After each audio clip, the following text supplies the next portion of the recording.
ఉంటే దయచేసి దాన్ని మర్చిపోతుంది. భారత ప్రజాస్వామ్యం డాక్టర్ బిఆర్ అంబేద్కర్ గారు చెప్పారు, 1,00,000 కోట్లున్న వెంకట్రామరెడ్డి ఓటుకి ఎంత విలువ ఉంటుందో పొద్దుకి మాపడికి మూవలేని మా కార్యకర్తల ఓటు కూడా అంతే బలం ఉంది. అంతే.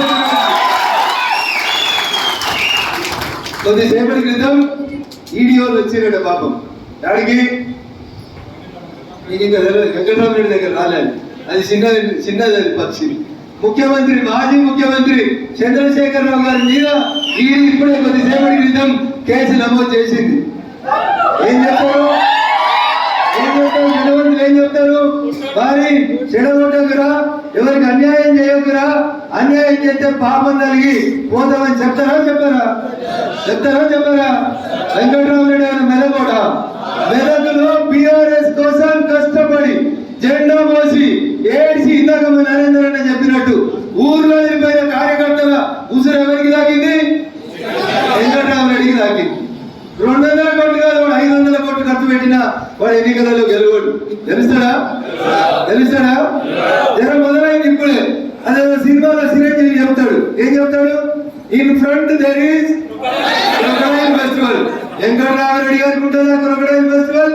గౌరవనీయులు హరీష్ గారికి ఉంటుంది, మాజీ ముఖ్యమంత్రి చంద్రశేఖరరావు గారికి కూడా in front there is crocodile festival. పడ్డాడు ఎప్పుడు చెడ్డాడు కాదు, బాధపడద్దు. ఆడబడ్డం, గాయపడ్డం, దెబ్బ తిన్నాక పులి కొంచెం గట్టిగా వస్తుంది. దుబ్బాకల దెబ్బ కొట్టినని చాలా ఎగిరిండి 6 అడుగులు ఉన్నాడు అన్నాడా?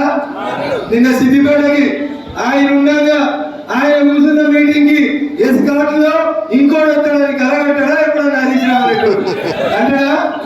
నిరూపించినవా? చేసినవా? ఇది సంకల్ప బలం. నేను గెలుస్తారా? బరాబరి గెలుస్తా.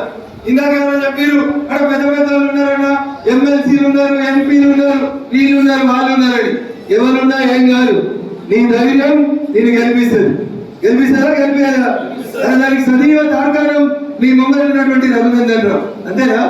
మరి మనం 100 కోట్లు వచ్చినమా? ఓటుకు పైకి వచ్చినమా? బీర్లు ఇచ్చినమా?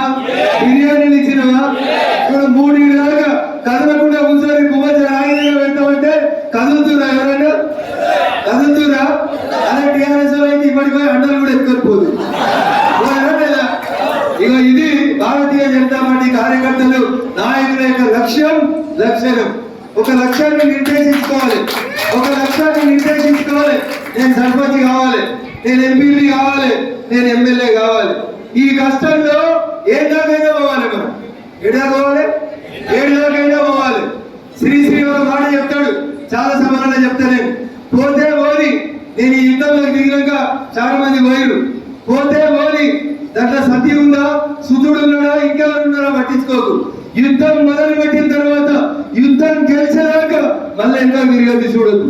పోయిన ఎవరిమైనా అనేది దాని గురించి పట్టించుకోదు.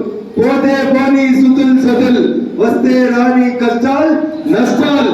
కానీ లక్ష్యమైంది మెదక్ పార్లమెంట్ గెలవాలే. నరేంద్ర మోడీ గారికి గిఫ్ట్ ఇవ్వాలనుకున్నాం, ఇచ్చినవా లేదా?